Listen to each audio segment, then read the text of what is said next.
Good morning guys! Welcome back to my YouTube channel. So it's been a while na nakapag-upload ako ng bagong video.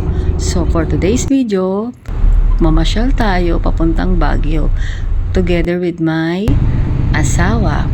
So yung video na yan ay papunta kami ng Dau kasi dun kami bababa and magta-transfer ng bus papunta naman ng Baguio. Ang pamasahe pala sa Bukawi to Dau is 150.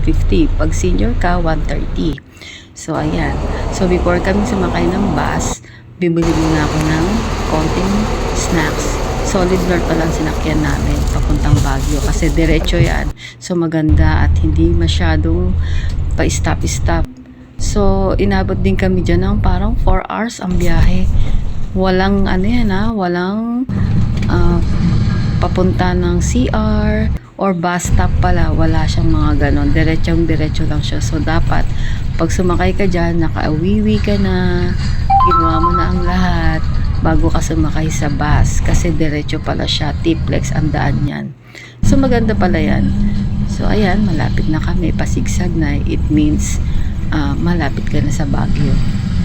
Medyo hindi naman nakakainip ang biyahe kasi while nagbabiyahe, habang natutulog yung asawa ko, nagtitiktok ako dyan kasi hindi ako mahilig matulog sa biyahe talaga. And then puyat pa rin kasi ako dahil nga maaga kami gumising para makasakay ng early papuntang Baguio kasi ayokong inaabot ng tanghali sa biyahe kasi mainit.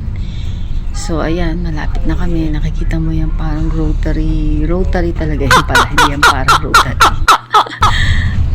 Actually nga pala, ang pamasahe ko from Dau to Baguio is 496 or 456 kasi yung asawa ko yung may hawak ng resibo eh.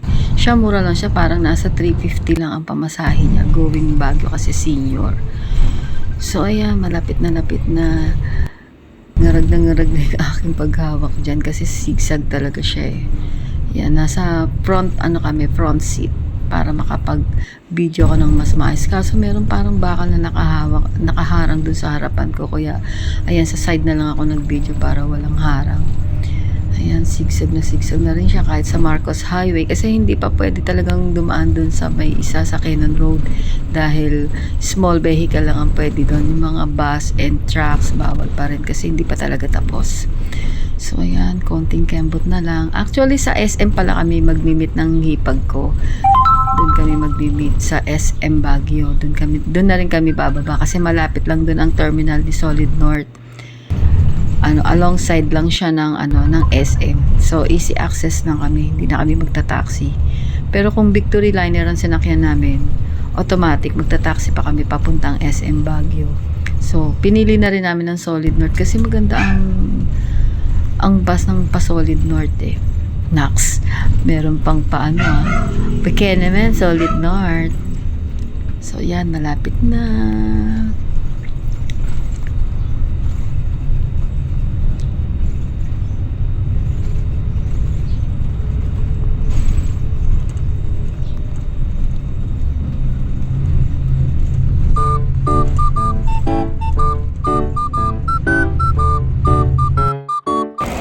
So ayan, nandito na kami sa SM Baguio. Papanik muna kami sa taas kasi mag-i-snack muna kami while waiting sa aming kasama. Siyempre nakakahiya naman, uupo ka tapos hindi ka naman kakain. So nag-order muna kami ng konti na kasi kakain kami sa labas. So ayan yung number namin. Yan lang siya. Maliit lang na pizza in order namin. After kasi niyan, kakain kami sa Good Taste Restaurant. Wow!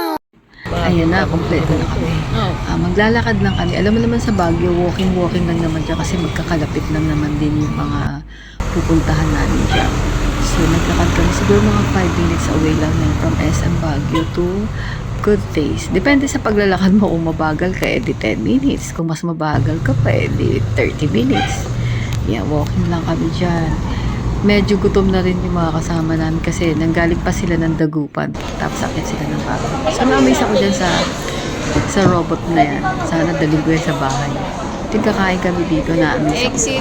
Yeah, pipindutin mo lang siya para babalik siya sa pinaka-base niya. In-exit mo? Nakakaalin yun. Yan nga pala sa Goodies, grabe. Sobrang dami ng serving ng pagkain dyan at mura pa talaga. So yung order ko nga dyan, hindi ko naman naubos. Mayroon pang egg on the side. So binibig ko na lang siya sa asawa. Ang laki talaga. Tingnan nyo yung in-order ko. 4 lang yung kinunan ko ng video. Ayan, ang laki diba? Hindi ko naubos yung kanin niya. Parang half price lang. Yan yung egg binibig ko sa asawa. Kamura lang yun. Nasa 200 lang. So, go back na kami sa aming hotel. Nag-check-in na kami. Kasi 2 o'clock pa ang check-in dyan sa Venice Hotel. Along Abanao Road nga pala yan ha. Ang kinuha namin is good for 4 person. Is equivalent to 3,600 siya pagka less na ng 2 senior. May with breakfast na yan. So, mura na yan. Ang breakfast dyan masarap talaga. Kaya, ayan. Papunta na kami niyan sa aming room. So, may pa-counting room tour tayo later dyan. So, ayan, nilalakad lang namin yung alley. Nasa 3rd floor nga pala kami ng Venice Hotel along Abanao Road. Dapat dun kami sa Session Road, kaya so mas pinili namin dito eh. Kasi mas malapit siya sa Burnham. Kasi dun kami mag-walking and along with the restaurant sa Good Taste. So, ayan, konting walk lang naman. Actually, maraming guests dyan. So, nagmamadali rin kaming mag-check-in dahil baka mapunuan kami. Ayan ang aming room, 310. Ayan. So, maganda rin siya sa loob. Okay na rin siya. Kung hindi naman kayo masyadong malalaki, kasya na kayo dyan. Ayan, yan ang aking quick room tour. Char! Ayan siya. Kasya naman. Ayan. Ayan yung hipag ko. Sinilip ang CR. Pero hindi pala. Nasi CR pala talaga siya. Oops, bawal tayo mag-video dyan. Mag-wiwi yan. Ihi siya. So, ayan lang ang aming cute na room. Meron siyang mga, ayan, may bayad yan eh. Yan, may bayad yan. Ito lang ang kanilang complimentary. Ayan, coffee with 2 biscuits. Ayan, yun ang kanilang complimentary. Of course, may towel naman. May shampoo, may toothbrush. And then, pwede ka mag-request ng sleepers. Kasi kanina walang sleepers. So, nag-request na lang kami dyan. Kasi after nyan, pupunta na kami ng Burnham Park. Magbabike kami. Actually, sa tagal ko sa Baguio pabalik-balik, hindi pa talaga ako nagbike dyan. So, ngayon namin na-experience. Birthday kasi ni Nina dyan eh, yung pamangkin ko. Ayan. Dahil sa dami ng kinain namin, need namin maglakad-lakad. Hapon na yan eh, siguro mga 3 o'clock na yan. Ayan, first time namin magbike. Ang kinuha pala namin is yung good for 4 person. Ang magpipidal lang dyan is yung 2 sa likod namin. Sobrang love trip kami dyan eh.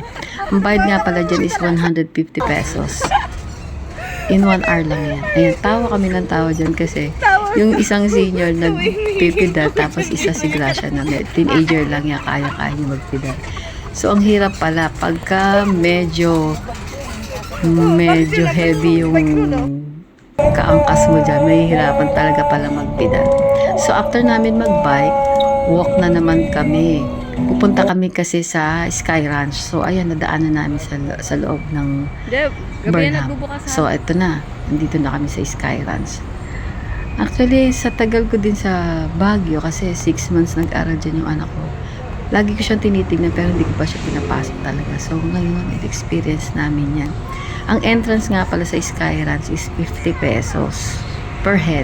Tapos pag senior ata, may less eh, nakalimutan ko na. Basta nag-abot ako ng 100 para sa aming mag-asawa. KKB kami dyan, actually.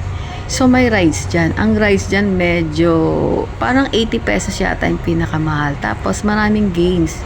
Hindi naman ako nag-games dyan kasi, hindi talaga ako mahilig mag-games. Kahit yung simple perya lang along sa amin sa barrio namin sa Santa Maria. Hindi ako nag-game. So, ayan, nilagyan na ni Sir ng tatap. Actually, pag nahipo mo yung kamay ni Sir dyan, sobrang lamig ng kamay. Galingan niya naman! Ewan ko, siguro nilalamig siya. So, ayan na nga, nag-games na sila. Sabi ko dyan, galingan. Ano nga pala, naka 300 pesos sila dyan, pero wala silang napanalunan dyan sa isang, sa isang part na yan. Hindi sila nanalo dyan.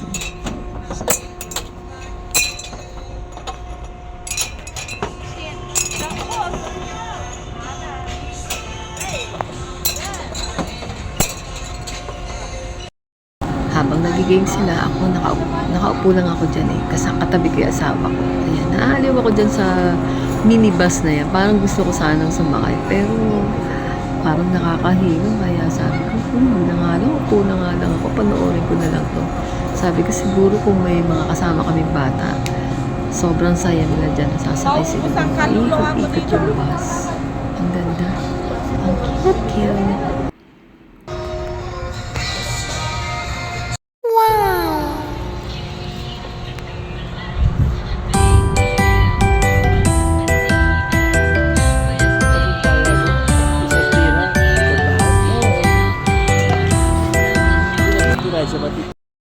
Everyone, we're here sa SM Baguio. Napanalunan niya. 900 in total. Nalugi ako din sa isa kanina. At least enjoy. Oo. Nakabawi ako dito sa chicken. Ay, ano ba tawag? Dakli. Oh, duckling.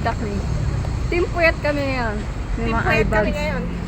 Mga eye bags Mamaya namin. hanggang mamaya pa kami na 7 ng gabi.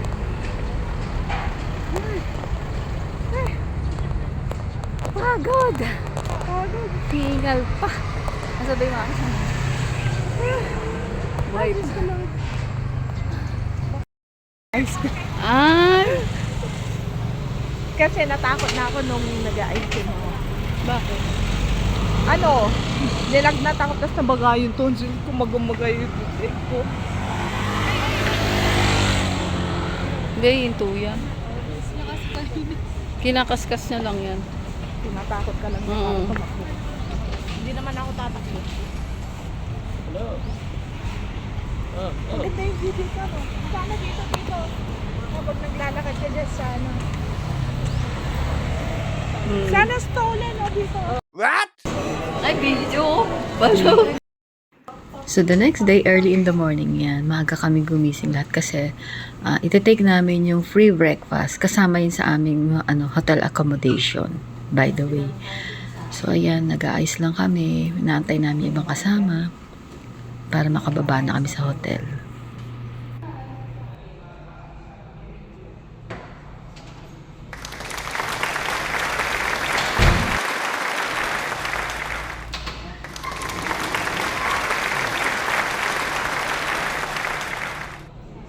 Actually, pauwi na rin pala kami niyan sa Bulacan kasi naka-receive kami ng call na kailangan namin umuwi agad kasi yung documents na naantay namin, naka-ready na daw pala. So, no choice, bitin ng bakasyon, uwi na talaga kami niyan.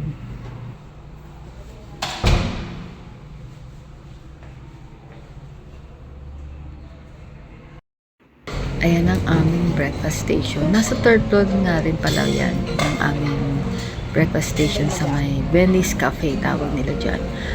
Sobrang dami ng pagkain dyan. Ikaw na talaga yung susuko ng pagkuha ng pagkain. Siyempre, early in the morning, medyo mahirap pang mumuya-muya niyan, lagay na yan. So ako, ang pinili ko lang dyan, pansit lang yung nakita kong gusto kong kainan. Ay parang ayoko mag-rice kasi yung kinain namin sa Good Taste parang nasa tiyan ko pa siya. So, ayan, tinitignan ko muna kung ano ng aking pipiliin kainin. So, ayan, nasa Pink Sister Convent na kami.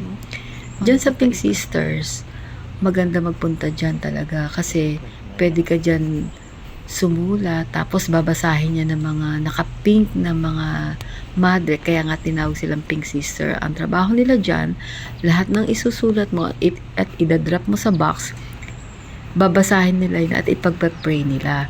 So, kung may wish ka, kung ano yung gusto mong pasasalamat, babasahin din nila yun, ipagpa-pray nila yun. So, ako marami na akong wish na natupad dyan eh.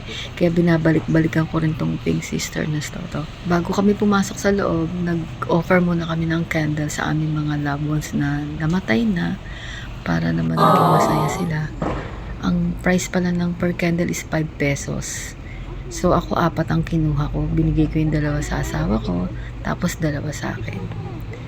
Pinag-pray ko yung mga namatay na nasa heaven na. Kailangan din nila kasi yan, yung mga prayers natin. At para naalala din natin sila. Kahit wala na sila, pagpe-pray pa rin natin sila sa loob.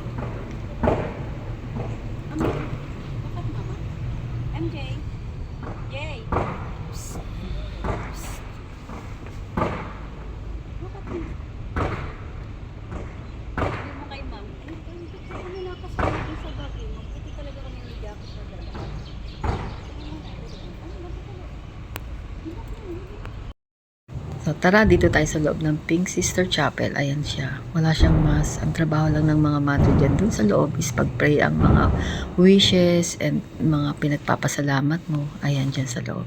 After nyan, dito naman kami sa cathedral. Yan, nag-pray din kami dyan. Siyempre, hindi pwedeng hindi natin pupuntahan yan. Maganda kasi dyan. So, ito na. Vacation is over. Agad-agad kasi hindi namin umuwi. Solid North pa rin yung sinawin natin pa uwi. So, ayan. See you on my next vlog. Babalik kami uli next